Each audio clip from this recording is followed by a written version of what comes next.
ভগবান, innocent smile তোকেও সাথে নিয়ে এসেছে।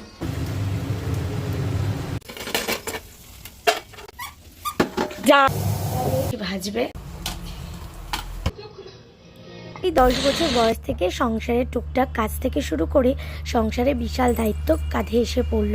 আমাদের গ্রামে এটা খুব সাধারণ একটা ব্যাপার। তার উপরে মেয়ে হয়ে জন্মেছি বলে কথা। আর এখন যেহেতু আমি মা, তাই সারা রাতের ঘুম হোক বা না হোক, নিজের শরীর যতই খারাপ থাকুক না কেন, সকাল সকাল উঠে মেয়ে ঘুম থাকতে থাকতে সমস্ত কাজ করে নিতে হয়।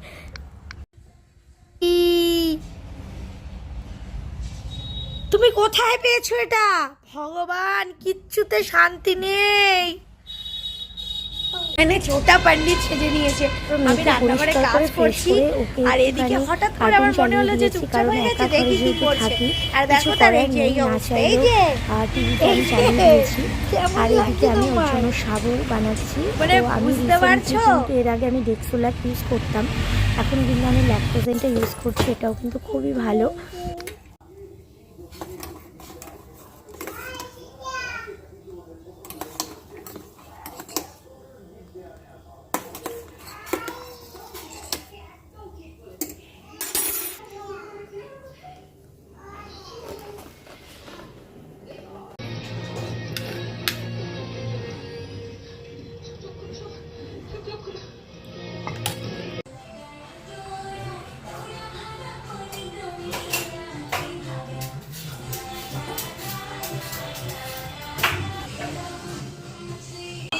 মাসিকে কাজ করতে দেবে না, কোলে উঠে বসে আছে, খেলবে এখন, টিভি চলছে।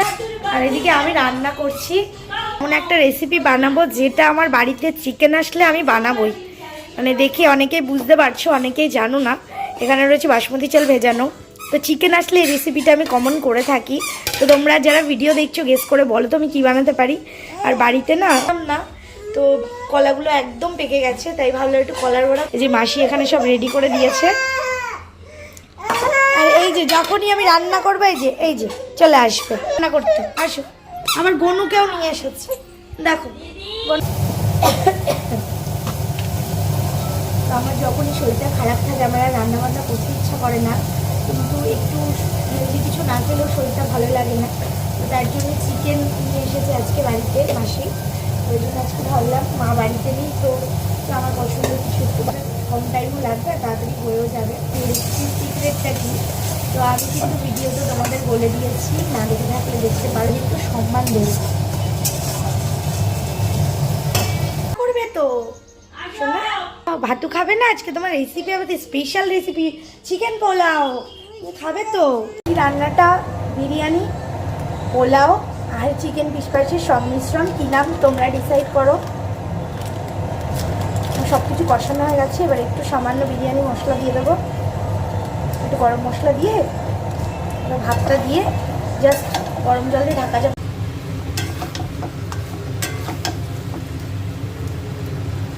বেশ কিছু কাজু বাদাম, আমি টমেটোটা দিতে ভুলে গেছিলাম, কাজু বাদাম কিশমিশটাও দিয়ে দিয়েছি। এবার জাস্ট ভিজিয়ে রাখা চালটা দিয়ে দেবো আমি। ব্যাস আমার রান্না। তারপরে আমি চান করতে চলে যাবো। এইটুকু টাইমের মধ্যে আমার রান্নাও হয়ে যাবে। মেয়ের রান্না অলরেডি কমপ্লিট। তো এবার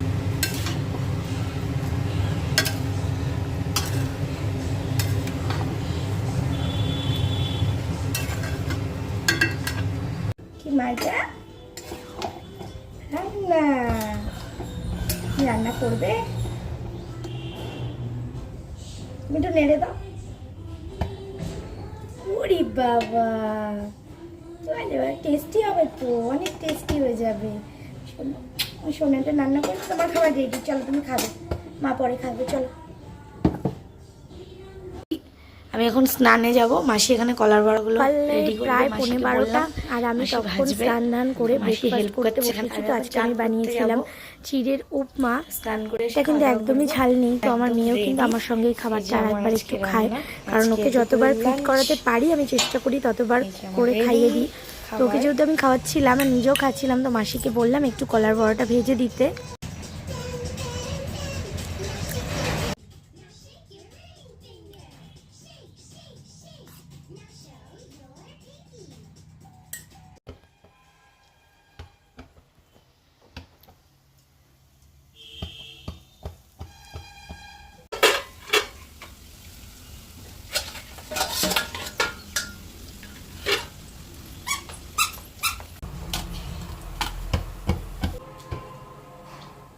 নুন কম আছে, খেতে ভালো আছে।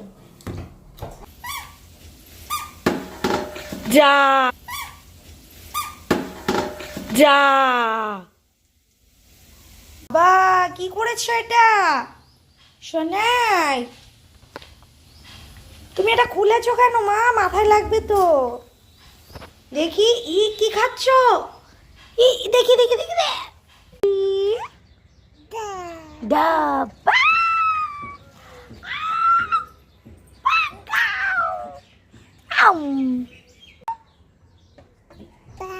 ডাব্বা। আটা হামি করে দাও। ওলি বাবলি।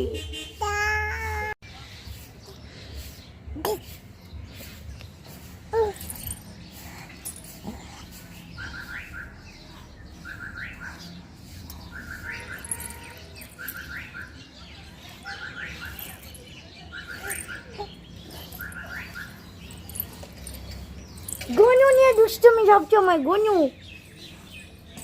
ওরে বাবা, অবস্থাটা একবার দেখো। এই ঝাল ঘুগনি ও খাবে, দেখো।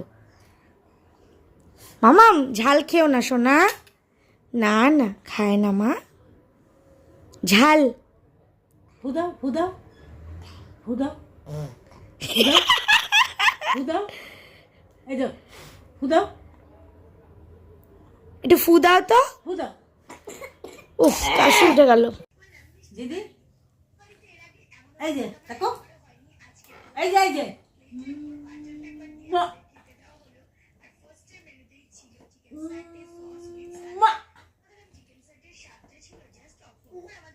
একটু হাই ফাই করে দাও দিদুকে। হাই ফাই দিয়ে দাও। একটু হাই ফাই করে দাও দিদুকে। আমার ঘর কখনোই অগোছালো থাকতো না, তবে মা হওয়ার পর সবটা সামলে ঘরটাকে হয়তো পরিপাটি করে গোছাতে পারি না, তবে আমার সব সময়টা আমার মেয়েকে দিই। কারণ এই মুহূর্তে আমার মেয়েকে যত্ন আর ভালোবাসাটা সবচেয়ে বেশি দরকার। মোটামুটি 10:30 11টার মধ্যে আমার সোনাই ঘুমিয়ে যায়। কিছুর সঙ্গে সঙ্গে নিজের যত্নটাও করি, কারণ মা ছাড়া যে সন্তানের কতটা দুর্গতি হয় তা আমি নিজে অনুভব করি। তাই আমি নিজেকে সবসময় সুস্থ রাখার চেষ্টা করি। এই জার্নিটা এই পর্যন্ত, দেখা হবে নেক্সট ব্লগে। সকলে সুস্থ থেকো, ভালো থেকো, take care, love you, bye by.